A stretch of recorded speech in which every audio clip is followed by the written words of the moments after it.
Hello, it is June 8th, 2024. This is the day the Lord has made.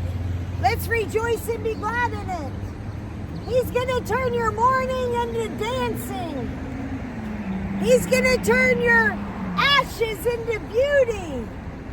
He's going to give you joy unspeakable and full of glory.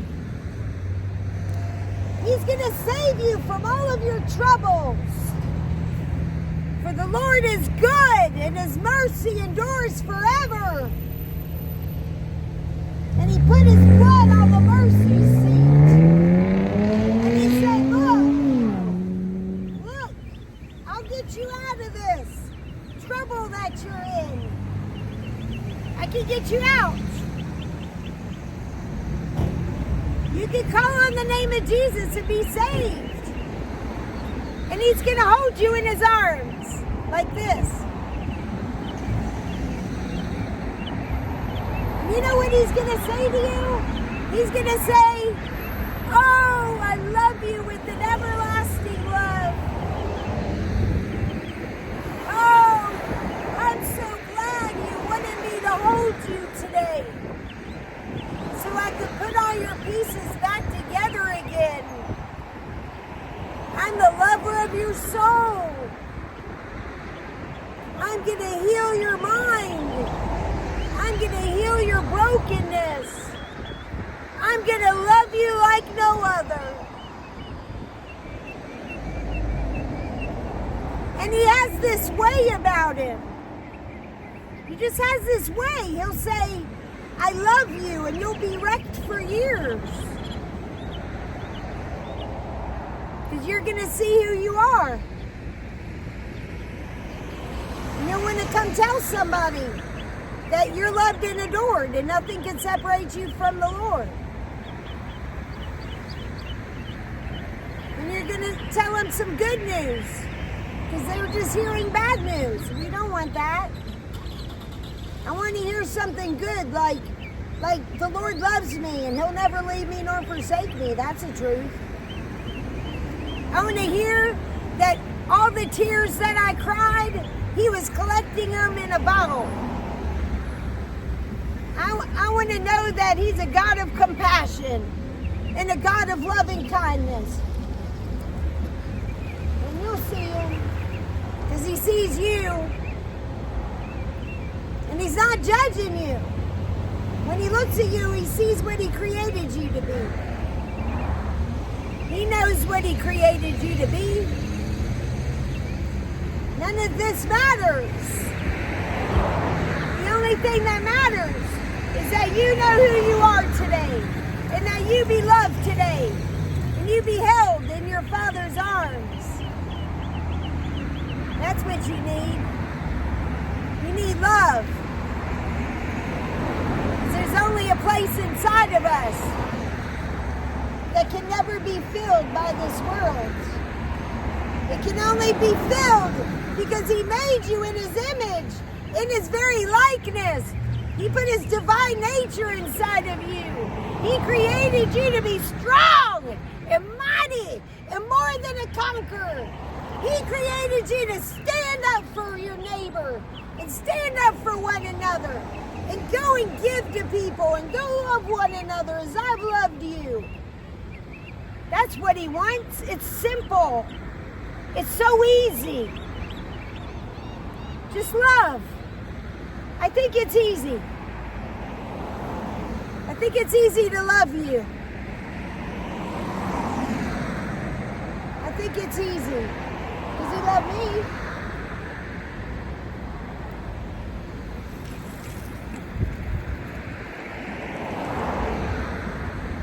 Makes it simple. The simplicity of the gospel. We're going to tell the story about the prodigal son. There was 2 sons and they lived in their father's house. And their father took care of his sons. They always had nice warm food on the table, and they were never hungry and empty. They weren't. They were always filled. And their father always encouraged them. He said, I love you. You're my favorite one. Come here, I'm going to tuck you in your bed. And I'm going to make you bacon and eggs when you get up in the morning because I love you. So the father,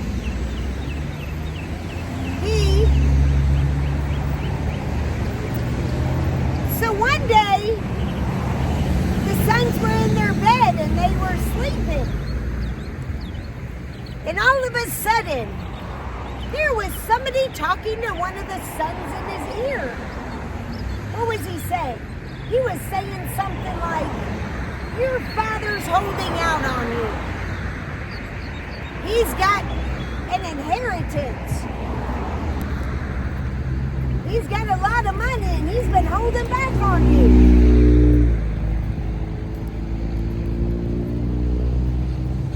And the enemy was talking to him. He said, you know what you can do? You can go get all that money. You can go on a long journey and you can go spend it on riotous living. And do you know what the terrible thing about this story is? Is that this son believed the devil. Unbelievable. I wouldn't believe one word. It's all lies. There ain't nothing good in it.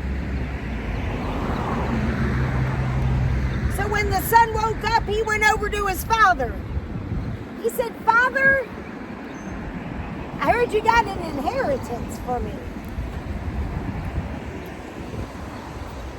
And can I have my inheritance?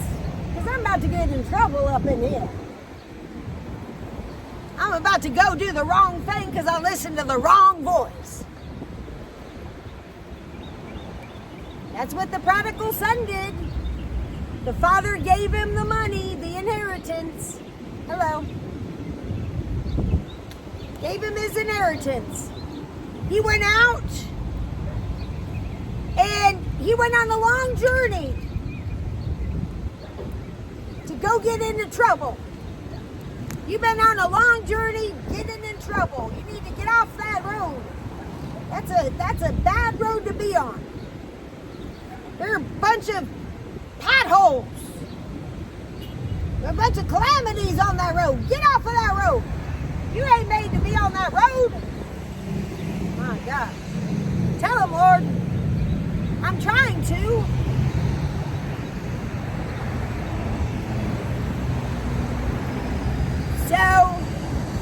So the prodigal son, he goes on the long journey and he goes into this city and he starts spending all his money on riotous living. He was drinking, he was having shrimp on a barbie, he was having some prime rib with au jus, he was having some harlots for breakfast, lunch, and dinner. He spent all of his money away. He was drinking, smoking, and doing all those things you shouldn't be doing, like you shouldn't be doing right now. Get off that road. That road leads to destruction. But I've come that you would have life and have it too more abundantly. My gosh, tell him, Lord, tell him, Lord, tell him, Lord. Tell him. I'm trying to.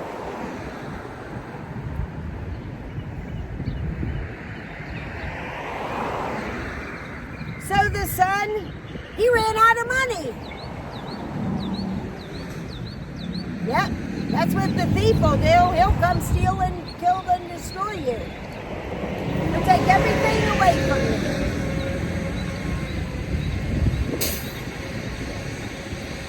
So, after that he was hungry. The son said, where can I get some food? And he walked down the street and he jumped in a pig pen. And he started eating some husks of corn. Started eating some corn. And all of a sudden, the prodigal son came to himself. Oh, Lord, let them come to themselves today, Lord. Let them come to know your love, Lord. Help us here. We need help. Please.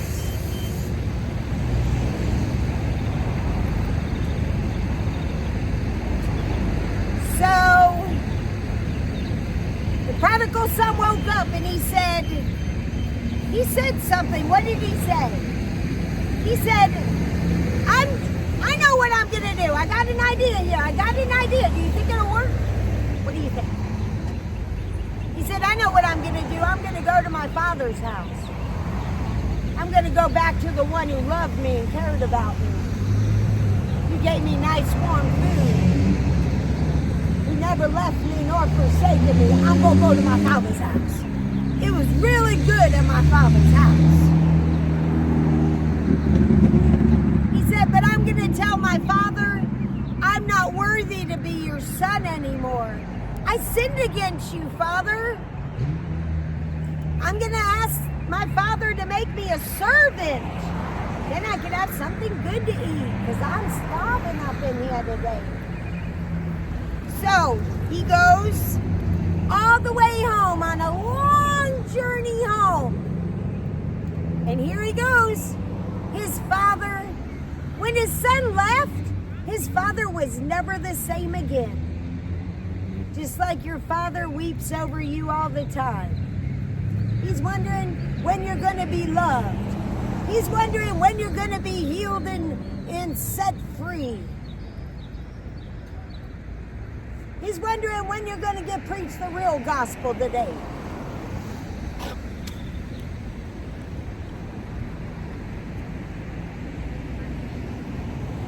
His father wasn't the same when his son left. His countenance fell. He was so sad. He was like, where's my son? Hello. He was crying over his son who left his house. Oh, where's my son? I don't know where he is. Oh, I'm so sad. I'll never be the same again. I love my son. Where did he go? And all of a sudden, the prodigal son comes home to his father. Oh, come home to your father. He loves you. Come home. Come home. You're welcome here.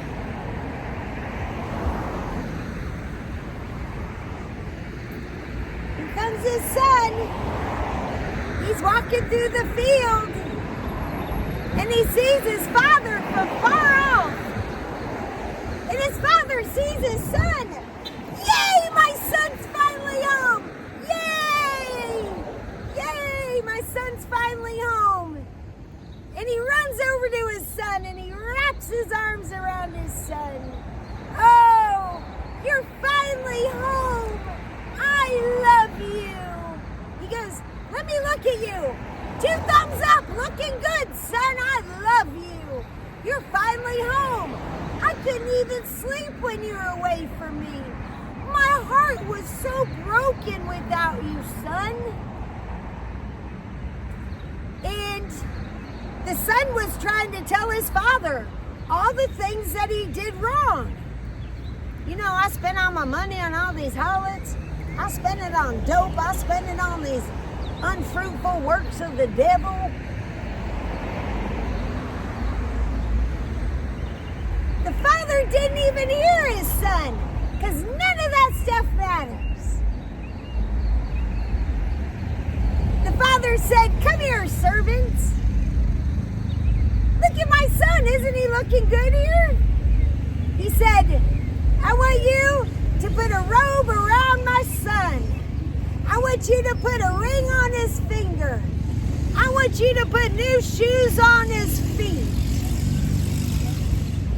For my son was once dead, but now he's alive. He was once lost, but now he's found. And then he said, kill that So the servants went out and killed the fatted calf. They brought it to the house, and they started having a party for the prodigal son, who finally came home to his father's house. This is what you need to do today. Come home to your Father who loves you. You're accepted in the beloved.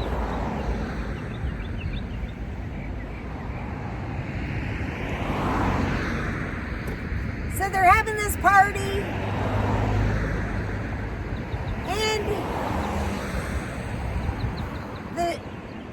the other son comes over, and he starts hearing music in the house, and he says, he calls his servant over. Come here. What's going on in the house today? I hear some music. Is there a party going on up in here today? And the servant says, yeah, your brother came home, and he's found safe and sound. And your father killed the fatted calf, and we're having a party up in here today. We're rejoicing that your brother came home today. And his brother had offense in his heart. You need to forgive people today. Take out that offense. Get rid of it. You're not supposed to be hating people. You're supposed to be loving people. And the brother said, Where's my father? I need to have a talk with him. Bring my father over here to me right now. I got to ask him a question up in here. So the servant went and got his father, and his father came out of the house, and the son said to his father, I heard you killed the fatted calf. For your son was out sleeping with harlots and shooting dope up and drinking and doing all this fornication, and you killed the fatted calf? You have never killed the fatted calf for me, and you haven't thrown me a party up in here. And the father looked at his son, and he said, Son, I'm always with you, and everything I have is yours. It was a good thing that we killed the fatted calf, because your brother was once lost, but now he's found. He was once blind, but now he sees.